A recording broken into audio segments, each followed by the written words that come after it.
भारत माता की, भारत माता की, भारत माता की। उत्तराखंड के राज्यपाल गुरमत सिंह जी,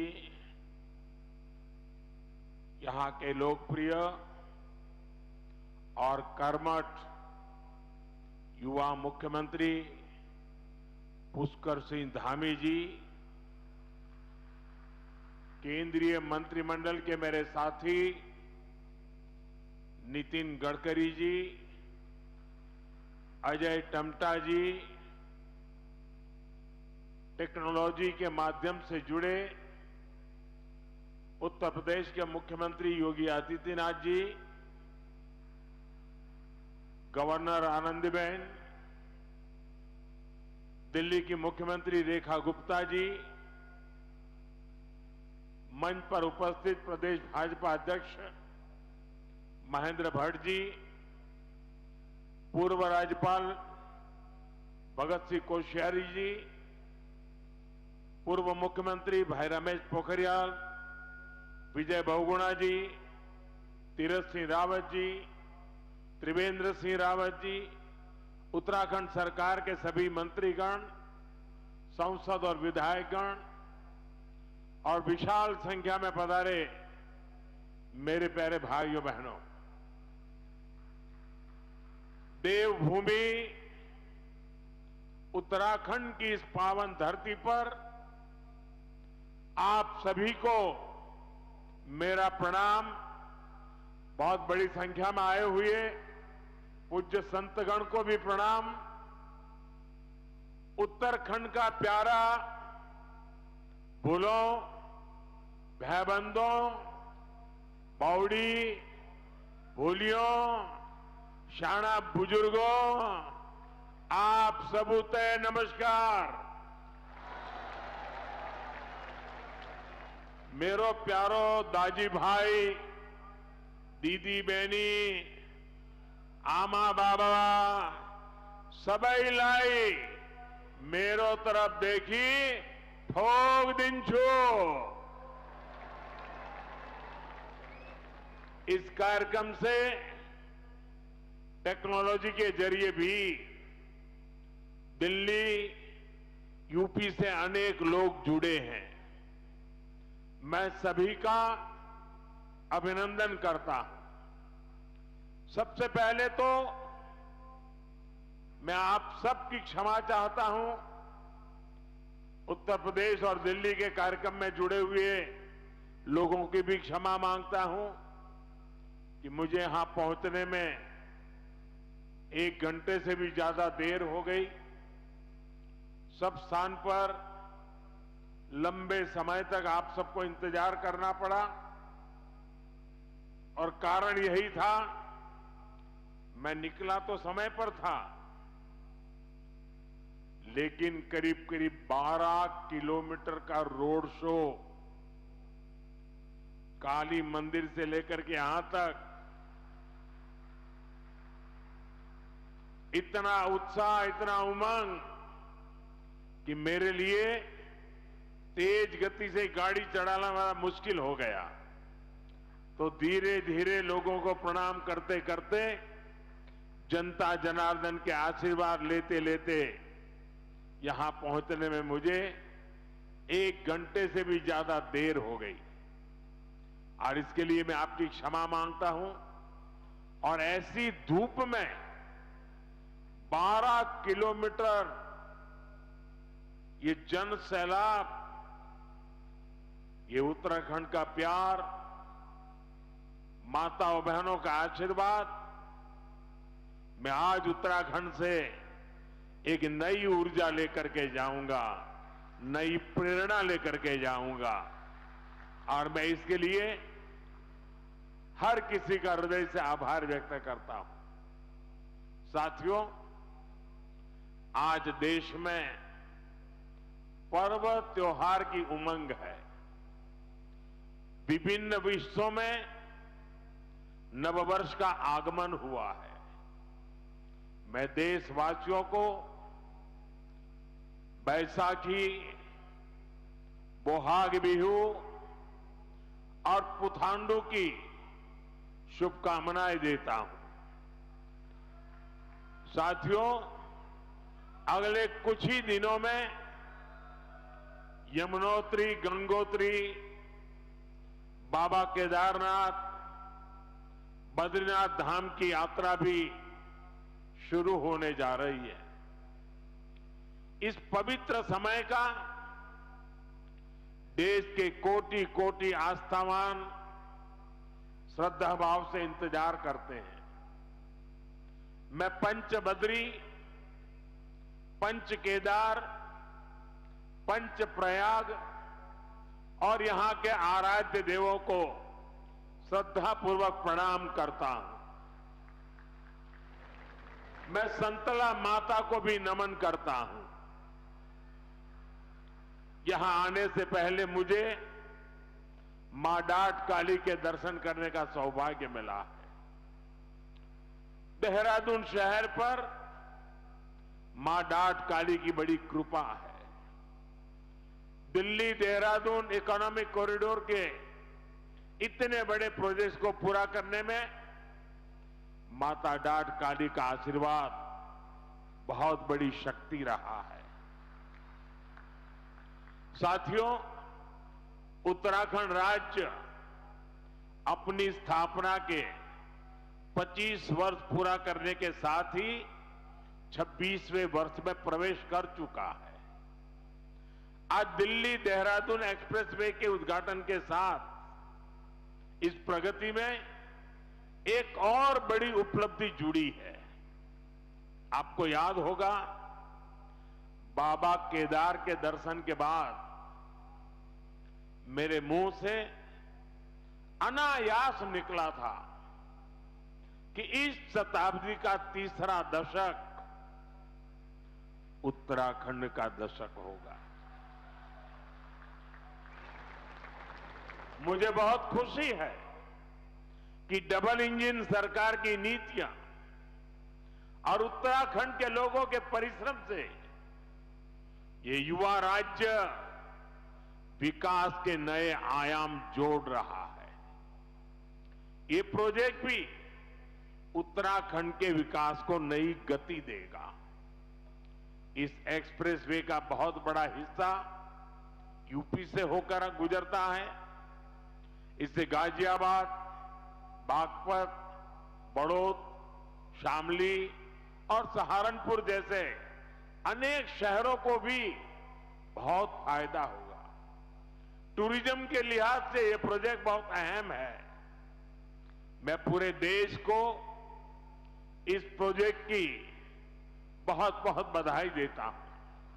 साथियों, आज डॉक्टर बाबा साहब आंबेडकर की जयंती भी है। मैं बाबा साहब को कोटि कोटि देशवासियों की ओर से श्रद्धांजलि अर्पित करता हूं। बीते दशक में हमारी सरकार ने जो नीतियां बनाई, जो निर्णय लिए, वो संविधान की गरिमा को पुनर्स्थापित करने वाले रहे हैं। आर्टिकल 370 हटने के बाद आज पूरे देश में भारत का संविधान लागू है। जिन दर्जनों जिलों में माओवाद, नक्सलवाद खत्म हुआ है, वहां भी अब संविधान की भावना के अनुरूप काम हो रहा है। देश में समान नागरिक संहिता लागू हो, यह हमारे संविधान की अपेक्षा है। उत्तराखंड ने संविधान की इस भावना को आगे बढ़कर और उस भावना को आगे बढ़ाकर पूरे देश को राह दिखाई है। साथियों, बाबा साहब का जीवन गरीबों को, वंचितों को, शोषितों को न्यायपूर्ण व्यवस्था देने के लिए समर्पित था। हमारी सरकार आज उसी भावना के साथ हर गरीब, हर वंचित को सच्चा सामाजिक न्याय देने में जुटी है। और सामाजिक न्याय का एक बहुत बड़ा माध्यम देश का संतुलित विकास है। सबको सुविधा है, सबकी समृद्धि है।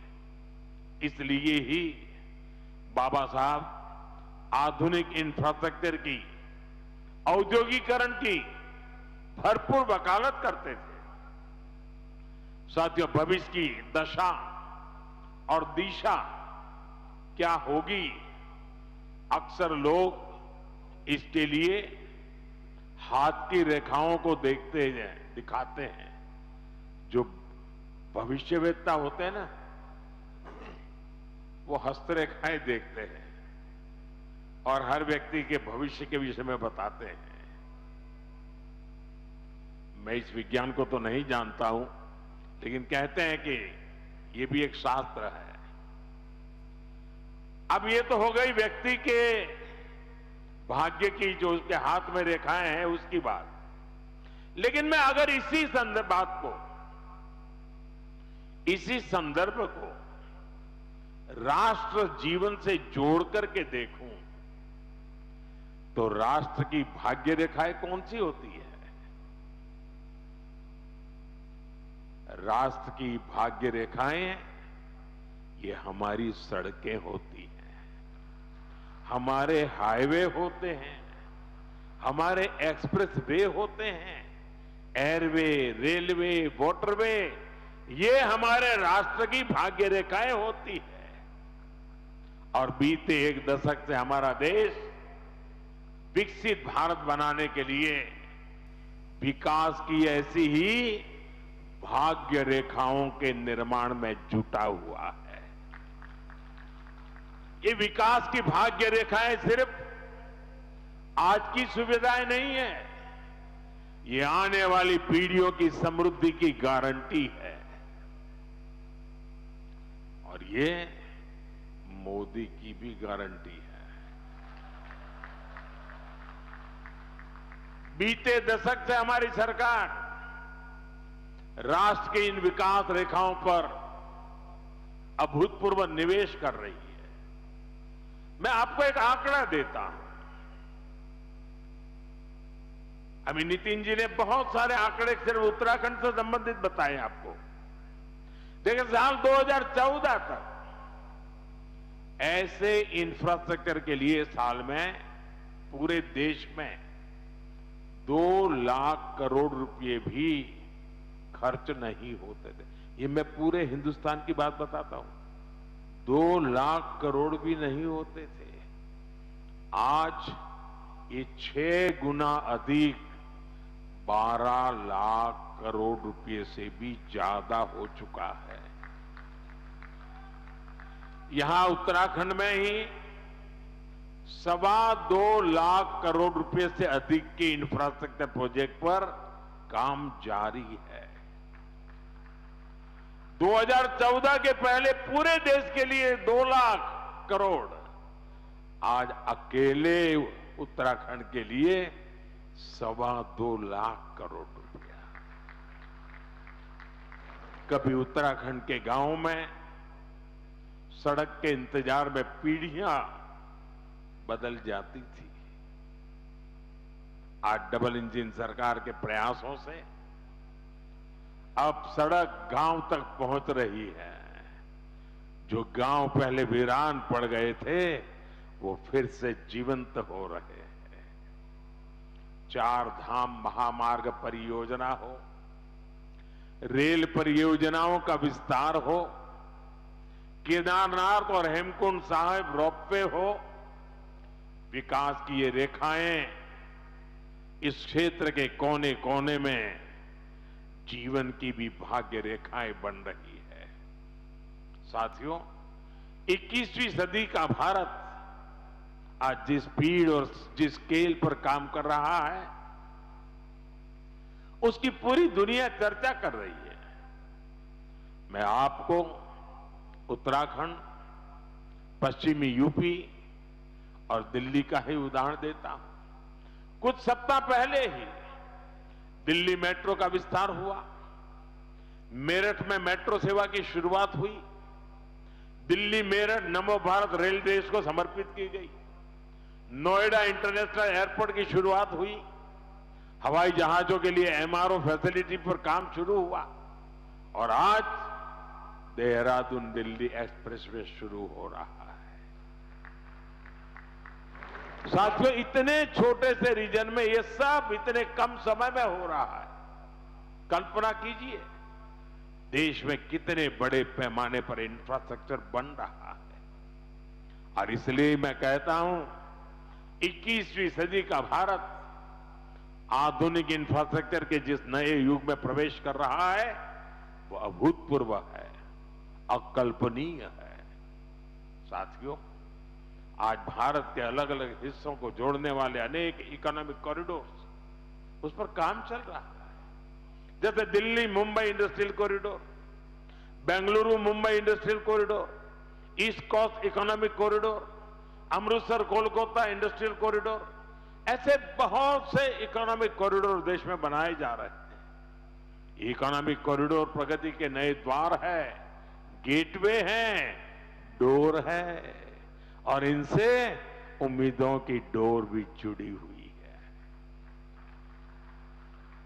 इकोनॉमिक कॉरिडोर सड़क के अलावा नए नए व्यापार कारोबार का मार्ग बनाते हैं। फैक्ट्रियों के लिए, गोदामों के लिए पूरा नेटवर्क, उसका आधार तैयार करते हैं। साथियों, देहरादून दिल्ली इकोनॉमिक कॉरिडोर से भी इस पूरे क्षेत्र का कायाकल्प होने जा रहा है। पहला फायदा तो यह है कि इससे समय बचेगा, आना जाना सस्ता और तेज होगा, लोगों का पेट्रोल डीजल कम खर्च होगा, किराया भाड़ा कम होगा, और दूसरा बड़ा फायदा रोजगार का होगा। अब इसके निर्माण में 12,000 करोड़ रुपए खर्च हुए तो हजारों श्रमिकों को काम मिला है। साथ ही जो इंजीनियर है, अन्य स्किल्ड वर्कफोर्स है, ट्रांसपोर्ट है, उससे जुड़े साथी हैं, उनको भी बहुत बड़ी मात्रा में काम मिला है। किसानों और पशुपालकों की उपज भी अब तेज गति से बड़ी मंडियां और बड़े बाजारों तक पहुंचेगी। साथियों, इस शानदार एक्सप्रेसवे से उत्तराखंड के टूरिज्म को बहुत ही बड़ा फायदा देगा। देहरादून, हरिद्वार, ऋषिकेश, मसूरी और 4 धाम यात्रा के लिए ये सबसे प्रमुख मार्ग बनेगा। और हम सभी जानते हैं, जब टूरिज्म का विकास होता है तो हर कोई कुछ न कुछ कमाता है। होटल हो, ढाबे वाले हो, टैक्सी हो, ऑटो हो, होम स्टे हो, सबको इसका फायदा होता है। साथियों, मुझे खुशी है कि आज Uttarakhand winter tourism, winter sports और मेड इन इंडिया शादी के लिए बहुत बेहतरीन डेस्टिनेशन बनता जा रहा है। साथियों, उत्तराखंड की अर्थव्यवस्था के लिए 12मासी पर्यटन बहुत जरूरी है, और इसलिए मेरा सर्दियों में होने वाली धार्मिक यात्राओं को लेकर बहुत आग्रह रहा है। और मुझे खुशी है कि हर साल इन यात्राओं में लोगों की संख्या बढ़ रही है। आपको याद होगा, मैं 2023 में आदि कैलाश और ओम पर्वत की यात्रा पर गया था। पहले बहुत जाता था, बीच में बिल्कुल जा नहीं पाया, कई वर्षों के बाद मैं गया। और मुझे मुख्यमंत्री जी बता रहे थे, गवर्नर साहब बीच में आए, वो भी बता रहे थे कि 2023 में मैं वहां गया और उसके बाद बहुत बड़ी संख्या में श्रद्धालु वहां जा रहे हैं। पहले वहां कुछ 100 लोग ही सर्दियों में यात्रा के लिए जाते थे। साल 2025 में करीब करीब 40,000 से अधिक लोगों ने इन पवित्र स्थानों की यात्रा की। कभी 1,000 नहीं होते थे, अगर 40,000 पहुंचते हैं तो यहां के लोगों की रोजी रोटी की कितनी बड़ी ताकत आ जाती है। इसी तरह 2024 में शीतकालीन 4 धाम यात्रा में करीब 80,000 श्रद्धालु आए थे। 2025 में यह संख्या 1.5 लाख पार कर चुकी है। साथियों, हम ऐसा विकसित भारत बनाने में जुटे हैं जहां प्रगति भी हो, प्रकृति भी हो और संस्कृति भी हो। और इसलिए आज होने वाले हर निर्माण को इन्हीं त्रिवेणी, प्रगति, प्रकृति और संस्कृति की त्रिवेणी, इन्हीं मूल्यों के आधार पर विकसित किया जा रहा है। इंफ्रास्ट्रक्चर से इंसानों को भी सुविधा हो और वहां रहने वाले वन्य जीवों को भी असुविधा न हो, ये हमारा प्रयास है। और इसलिए ही इस एक्सप्रेसवे पर करीब 12 किलोमीटर लंबा एलिवेटेड वाइल्ड लाइफ कॉरिडोर भी बनाया गया है। हाथियों को भी असुविधा न हो, इसका भी ध्यान रखा गया है। वैसे साथियों, मैं आज देश भर के सभी पर्यटकों और तीर्थयात्रियों से भी एक आग्रह करना चाहता हूं। हमारे पहाड़, ये वन क्षेत्र, ये देवभूमि की धरोहर, ये बहुत ही पवित्र स्थान है। ऐसे स्थानों को साफ सुथरा रखना ये हम सभी का कर्तव्य है, यहां रहने वालों का भी और यात्री के रूप में आने वालों का भी। इन इलाकों में प्लास्टिक की बोतलें, कूड़े कचरे का ढेर, ये देवभूमि की पवित्रता को ठेस पहुंचाता है। इसलिए बहुत आवश्यक है कि हम देवभूमि के इन स्थलों को, हमारे इन तीर्थ स्थलों को स्वच्छ रखें, सुंदर रखें।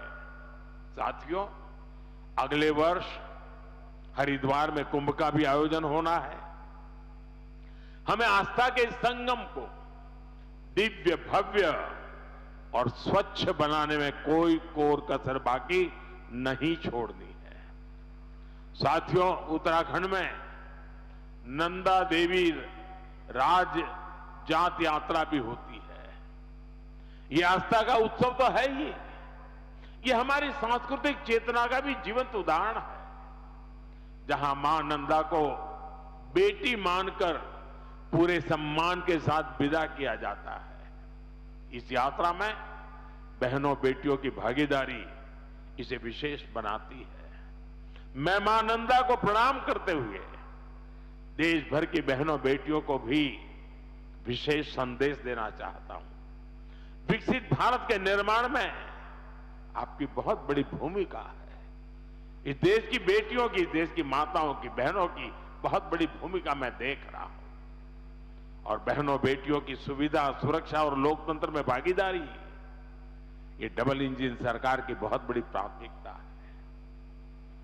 आप अभी देख रहे हैं कि दुनिया में कितना बड़ा संकट आया है। इसे दुनिया के विकसित देशों में भी कितना हाहाकार मचा है। ऐसी मुश्किल हालत में भी सरकार का निरंतर प्रयास है कि हमारी बहनों को कम से कम परेशानी हो। साथियों, बहनों बेटियों की भागीदारी का एक और महत्वपूर्ण पड़ाव अब देश के सामने है। 4 दशकों के इंतजार के बाद संसद ने नारी शक्ति वंदन अधिनियम पारित किया था। इससे विधानसभा और लोकसभा में महिलाओं के लिए 33% आरक्षण तय हो गया। सभी दलों ने आगे आकर इस महत्वपूर्ण कानून को समर्थन दिया। अब महिलाओं को ये जो हक मिला है ना, इस हक को लागू करने में देर नहीं होनी चाहिए। अब ये लागू होना चाहिए। अब जो 2029 में लोकसभा के चुनाव होंगे और तब से लेकर के आगे विधानसभा के भी चुनाव आते रहेंगे, जो भी चुनाव आते रहेंगे 2029 से ही ये लागू हो जाना चाहिए। ये देश की भावना है, ये देश की हर बहन बेटी की इच्छा है। मातृशक्ति की इसी इच्छा को नमन करते हुए 16 अप्रैल से संसद में विशेष चर्चा तय की गई है। देश की बहनों बेटियों के हक से जुड़े इस काम को सभी राजनीतिक दल मिलकर के सर्वसम्मति से आगे बढ़ाएं, उसको पूरा करें। और मैंने आज देश की सभी बहनों के नाम एक खुला पत्र लिखा है। सोशल मीडिया में शायद ये मेरा पत्र आप तक पहुंचा होगा। हो सकता है टीवी और अखबार वाले भी इस पत्र का जिक्र करते होंगे। मैंने बड़े आग्रह के साथ देश की माताओं बहनों को इस कार्य में भागीदार बनने के लिए निमंत्रित किया है। मुझे पक्का विश्वास है कि पत्र मेरे देश की माताएं बहनें जरूर पढ़ेगी, एक एक शब्द पर मनन करेगी और इतना बड़ा पवित्र कार्य करने के लिए 16, 17, 18 को संसद में आने वाले सभी सांसदों को उनके आशीर्वाद भी मिलेंगे।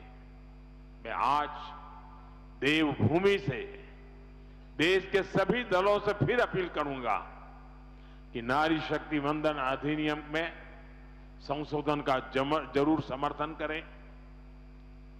2029 में हमारे देश की 50% जनसंख्या हमारी माताएं बहनें हमारी बेटियां, उनको उनका हक हम देके रहे। साथियों, मैं उत्तराखंड आऊं और फौज की बात न हो तो बात अधूरी ही रहती है। मैं गढ़ी कैंट, ये सभा स्थल, ये उत्तराखंड की महान सैन्य परंपरा का प्रमाण है। यहां पास ही देश की रक्षा सुरक्षा से जुड़े कई संस्थान हैं। 1962 की लड़ाई में शहीद जसवंत सिंह जी रावत जी के शौर्य को देश कभी भुला नहीं सकता। साथियों, सेना के सामर्थ्य को सशक्त करना हो या हमारे सैनिक परिवारों की सुविधा और सम्मान हो, हमारी सरकार इसके लिए निरंतर प्रयासरत है। वन रैंक वन पेंशन के माध्यम से हमारी सरकार ने अब तक करीब 1.25 लाख करोड़ रुपए पूर्व फौजियों को उनके खाते में जमा कर दिए हैं। उत्तराखंड के भी हजारों परिवारों को इसका लाभ मिला है। इसके अलावा इस वर्ष पूर्व फौजियों के लिए हेल्थ स्कीम का बजट भी 36% बढ़ाया गया है। 70 वर्ष और इससे अधिक के एक्स सर्विसमैन के लिए दवाइयों की डोर स्टेप होम डिलीवरी भी शुरू की गई है। पूर्व फौजियों के बच्चों की एजुकेशन ग्रांट भी डबल की गई है और बेटियों के विवाह के लिए जो सहायता मिलती है उसको भी 50,000 से बढ़ाकर 1 लाख रुपए किया गया है। साथियों, देशभक्ति, देवभक्ति और प्रगति, ऐसे हर आयाम को जोड़ते हुए हमें देश को विकसित बनाना है। एक बार फिर दिल्ली वासियों को, उत्तर प्रदेश वासियों को और एक प्रकार से देशवासियों को इस शानदार एक्सप्रेसवे की मैं बहुत बहुत शुभकामनाएं देता हूं। मेरे साथ बोलिए, भारत माता की, भारत माता की, वंदे वंदे वंदे वंदे वंदे वंदे वंदे। बहुत बहुत धन्यवाद।